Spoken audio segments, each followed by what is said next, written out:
알았어, 안 내가 만나면 되는 미국 하원에서 완전 푸대접을 할 테니까 지금 잘 받아라. 중국 선생님들 잘 받아서 제가 지금부터 미국을 모욕을 줍니다. 균형 얘기라고 하는 게 두 마리의 토끼를 다 잡는.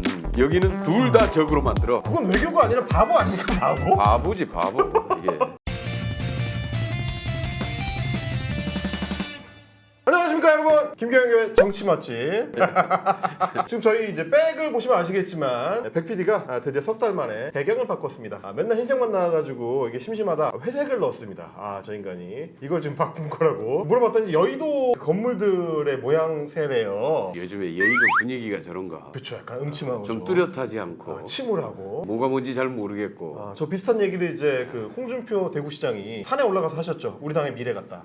지금 대한민국의 미래가 되지 않을 수 있도록 제가 좀 잘 단도리를 해야 될 것 같습니다. 자, 그런데 대한민국의 미래가 지금 어두침침합니다. 대통령의 지지율이 그야말로 곤두박질 치고 있는 상황인데요. 이제 주요 여론조사에서 모두 20%대로 추락했습니다. 이게 좋아할 일이 아닌데 사실. 저는 좀 기쁜 죄송합니다. 이게 사실 나라를 위해서나 국민들의 입장에서는 봤을 때는 이게 심각한 문제거든. 불행한 일이다. 근데 입꼬리는 너무 웃고 계신데요. 그럼 제가 질문을 바꿔보겠습니다. 대통령의 국정운영 지지율에서 긍정과 부정을 바꾸는 거에 대해서 찬성하십니까? 지지율이 그렇게 바꾸고 싶다고 바꿔지는 게 아니라 문제는 왜 이렇게 나오고 있느냐가 중요한 거지. 그러면 내일부터 갑자기 윤석열 대통령이 싹 돌변을 해가지고 엄청 잘해. 문재인 대통령 초기처럼 엄청 잘해가지고 별로 가능성이 없는 얘기 하지 말고. 아예 안 걸리시네요. 알겠습니다.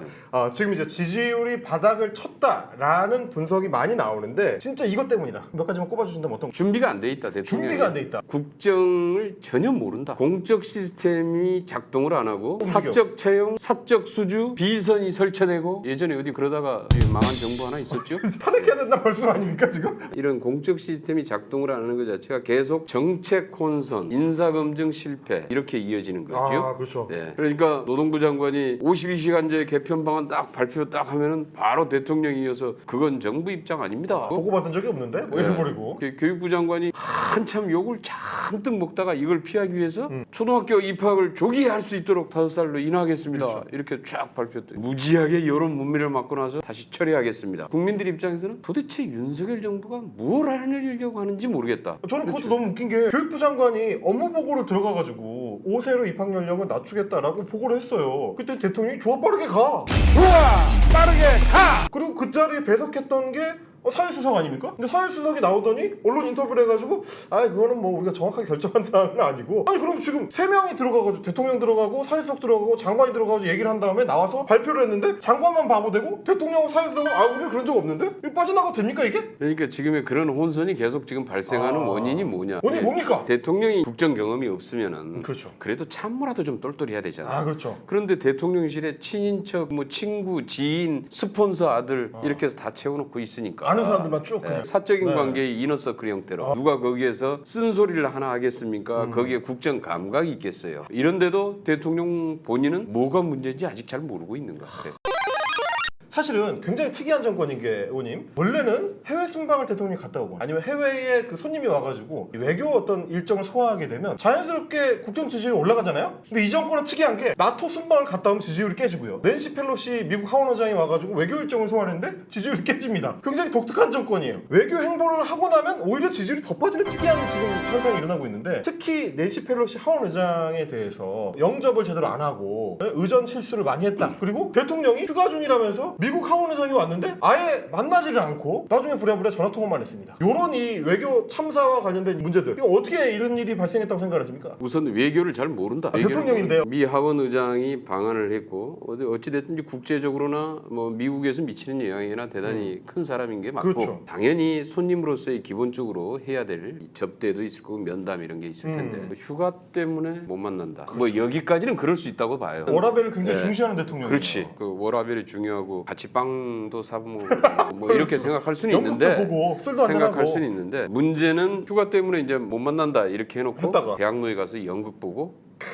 또 한 잔만 마시고 한잔하고 그 사진을 갖다 공표를 했어요. 공개를 하고. 그 외국에서 오는 손님들, 하원 의장단 일행들이 그 사진을 다 봤을 거 아닙니까? 봤겠죠. 굉장히 바빠서 또는 뭔가 중대한 전국 구상이 있어서 못 만난 줄 알았더니 바로 옆에 서울 시내에서 술 마실 시간은 있어도 미 하원 의장을 만날 시간은 없다. 맞죠. 열받죠. 열받죠. 더 열받는 게 뭔 줄 아세요 거기서? 그런 문제가 제기가 됐으면 휴가 때문에 내가 좀 그랬다 하고 넘어갔으면 차라리 나았는데 아, 휴가 때문이다 다 이게. 예, 문제는 거기다 해명한다고 하면서 네. 국익을 고려해서 만나지 않았다. 무슨 너를 얘기야? 만나는 건 국익에 해가 된다는 거 아니에요 이게. 당신을 만나면 국익에 도움이 되지 않는다라는 얘기를 공개적으로 지금 얘기하고 있는 겁니다. 우리 동맹국의 하원 의장한테. 네, 워싱턴 외교관이 난리가 났어요. 이런 식의 왜 대응을 할까? 외교라고 하는 게 우리가 딱 중심을 잡아야 되는 게 맞아요. 그렇죠. 국제적인 관계를 원만하게 친한 관계로 다 만들어내는 겁니다. 국제사회의 신뢰도를 구축하고 우리의 국익을 관철하는 과정인데 그렇죠. 문제는 여기 가서 한번 들이받고 저쪽에서 견제가 좀 심할 것 같으니까 이번에는 또 이쪽을 가서 한번 들이받고 이게 뭐냐? 다 적으로 만드는. 범폭하죠 범폭하. 다 의심을 사게 만들고 경계를 하게 만들고 이래가지고 우리 국익 관철시킬 수 있겠어요? 아니 지난번에는 나토 가가지고 중국 들이받더니 이번에는 한국에 오는 사람을 들이받아가지고 네, 또- 미국한테 의심을 사고. 그렇지. 그러면 이쪽도 아니고 저쪽도 아니고. 예. 근데 아마 이거를 균형 외교라고 착각하는 게 아니냐. 아 너도 한 대, 너도 한 대. 여기도 한 대 때렸으니까 여기도 한 대 때려놓고 아니 원래 외교라는 게 여기도 한번 들이받아놨으니까 이쪽도 한번 들이받아주면은 이 균형 외교 아니냐라고 착각하는 거예요. 공평하게 한 대씩 때렸다. 예, 아니 공평하게 외교라는 한 게 대씩 공평하게 서로 이제 잘 지내야 되는 거 아닙니까 원래는? 그러니까 우리가 지금 뭐 거의 한 30여 년 이상을 중국하고 수교를 하고 난 다음에도 그쵸. 안보는 미국, 경제는 중국 네. 이렇게 하면서 양쪽 관계를 원만하게 유지하면서 안보와 경제의 이익이라고 하는 걸 다 동시 추구했단 말이에요. 그렇죠. 그런데 이상해지고 있는 거지 지금 현재. 그러니까 처음에 지금 시작이 뭐냐면은 사드 추가 배치. 그렇죠. 예. 네. 그다음에 에라 싸다. 추가 에이 배치. 중국몽이다 이러면서. 그다음에 그 반중국 아시아 태평양 연대인 코드에 자진 저 가입하겠다. 들어가겠습니다. 이러고. 예, 저 들어갈게요. 이러고 했는데 안 받아줘. 아무도 오라고 안 했는데. 오라고 그런 적도 없어. 그렇죠. 이렇게 해서 중국을 자극을 해놨어요. 거기다 지금 나토 외교까지. 중국의 견제가 심해지니까 아 이거 좀 심각한데 우리가 그래도 지금 현재 반도체를 60% 중국에다 수출하고 있고 그다음에 지금 현재 뭐 국제 그 뭐 무역 규모나 그다음에 국제 수지 흑자 최대국이고 그렇죠. 이런 차원에서 중국이 우리 한국 경제에 미치는 영향이 너무 큰데 우리가 너무 좀 무리하게 했나라고 하면서 한 게. 그 생각을 때린 다음에 하면 어떡합니까? 그래놓고 지금 한 게 하원 의장을 안 만나면은 그렇죠. 예. 중국 쪽에서 이제 좋게 볼 그렇지. 거로. 알았어, 안 내가 만나면 되는 미국 하원 의장 완전 푸대접을 할 테니까 지금 잘 받아라. 중국 선생님들 잘 받아서 제가 지금부터 미국을 모욕을 줍니다. 내가 미국 싸대기를 때릴 거야. 그래서 엄청 호되게 한 다음에 잘 받죠. 지금 미국이랑 우리 사이 안 좋아요. 이렇게 지금 하고 있다는 거잖아요. 그렇게 하고 있는. 그럼 결론적으로는 중국한테도 의심을 사고 미국한테도 의심을 사는 거잖아요. 공평하게 의심을 사니까 이건 균형의 겁니까? 그러니까 균형 얘기라고 하는 게 두 마리의 토끼를 다 잡는 얘기죠. 외교죠. 그렇죠. 여기는 둘 다 적으로 만들어. 둘 다 의심사게 만들어. 그건 외교가 아니라 바보 아니야. 바보? 바보지 바보. 이게 이러니까 외교 감각이 없다라고 하는 거예요. 정상의 외교는 곧 국격이에요. 그렇죠. 국제사회에서. 문재인 대통령 시절에 G7 회의에 가면은 각국의 정상들이 서로 그 옆에 앉겠다고 서로 자기 말 걸려고. 옆으로 오라고 네. 서로 회담 한 번 더 하자고 이렇게 하는데 네. 윤석열 대통령 들어서고 나서 슬슬 다 피해. 저 좀 이상하다. 정상들이 뭔가 좀 미덥지가 않아. 문제는 지금 이런 일이 계속하면서 이제 국격이 떨어지면서 신뢰도가 떨어지고. 국가 신뢰도에 떨어지. 근데 의원 저는 외교적으로 문제를 일으키더라도 좀 그럴듯하게 좀 일으켰으면 좋겠는데 너무 좀 짜치게 이렇게 일어나는 것 같아가지고 서울 의장을 안 만날 수는 있어요. 안 만나는 핑계가 여러 가지가 있을 수 있는데 내가 지금 휴가 중이라서 못 갑니다. 이것도 너무 좀 핑계로 좀 옹색해 보이고 그것도 좀 옹색하지. 저는 대통령실의 그 홍보 기획하는 쪽이 정말 이해가 안 되는 게 서울 의장이 방한을 한 그날 밤에 하필이면 연극 본거를 뭐 자랑이라고 이렇게 동네방네 사진을 찍어가지고 올리는데 아니 그 사진도 좀 잘 찍은 걸 올리든지 대통령이 그 테이블에서 제일 안쪽에 앉아가지고 혼자 막 얼굴 빨개져가지고 많이 마셨어 이미. 근데 그 연극 배우들은 다 이렇게 고개 숙이고 듣고 있고 대통령 혼자 떠들고 이거 너무 이미지가 안 좋지 않아요? 술병들이 그 대통령 앞에 이게 뭐였는데 혼자 다 마신 것 같은데 그러니까 네. 부장님 혼자 뭐, 주도하는 회식 느낌이잖아요 그러니까 이게. 이제 아예 안 나올 자리에 억지로 끌려 나왔다는 느낌? 그러니까요. 그런 느낌이 그냥 표정에서 바로 다 보이는. 저는 이해가 안 되는 게 이게 만약에 문재인 대통령 시절에 문재인 정부였으면 저 사진이 컨펌이 돼가지고 보도자료 세계적으로 나갈 수가 있었을까? 저 이미지가 밖으로 나갔을 때 우리 대통령이 어떻게 보일지 같은 거를 대통령실은 아무 생각이 없는 걸까? 그것뿐만 아니라 네. 7월 말에 그 인도네시아 조코이 대통령 왔을 때 사진 봤어요. 맞습니다. 아니 김건희 여사가 왜 자꾸 센터에 들어가요? 그 대통령 부부끼리 만났으면은 대통령 부부가 같이 들어가든지 이래야지 정상적인 사진이죠. 맞아요. 반드시 그 사진에 김건희 여사를 반드시 넣어서 다 찍었어요.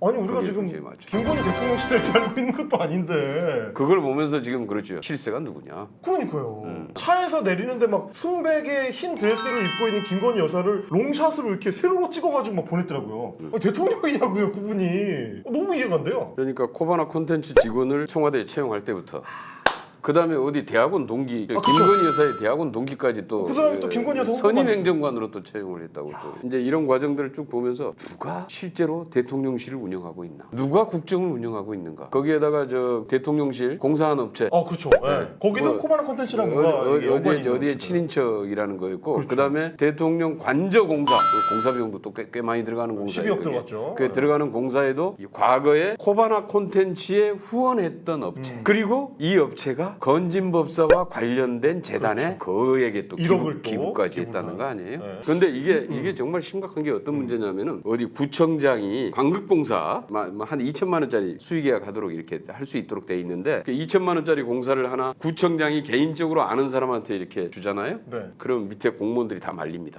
이렇게 하면 안 됩니다. 이거 나중에 문제 됩니다. 큰일 납니다. 네. 문제됩니다. 수사 들어옵니다. 네네네. 이렇게 말립니다. 그리고 실제로 수사가 들어와. 그렇죠. 그렇게 하면은 네. 왜냐면 경쟁 업체들이 있으니까. 그렇지. 있을 거 아닙니까? 그렇지. 네. 그런데 이번에 대통령실 공사, 대통령 관저공사 수억짜리에서 수십억짜리 공사 하고 나서도 아무도 문제 제기를 안 해. 사적 수주, 수의계약, 특혜 분명한데 이런 걸 과거에는 뭐라고 표현했냐면은 권력형 비리다 이렇게 표현이. 권력형 비리. 그런데 이러고도 그럼 뭐가 문제인데? 아니 뭐 원래 그렇게 하는 거 아니냐? 그 안보 시설이니까 아는 사람한테 맡긴 건데 뭐가 문제냐? 뭐 잘못했으면 얘기를 해봐라. 그러니까 이제 그 소문에 그런 얘기 아니에요. 요새 국정 운영의 실세가 누구냐?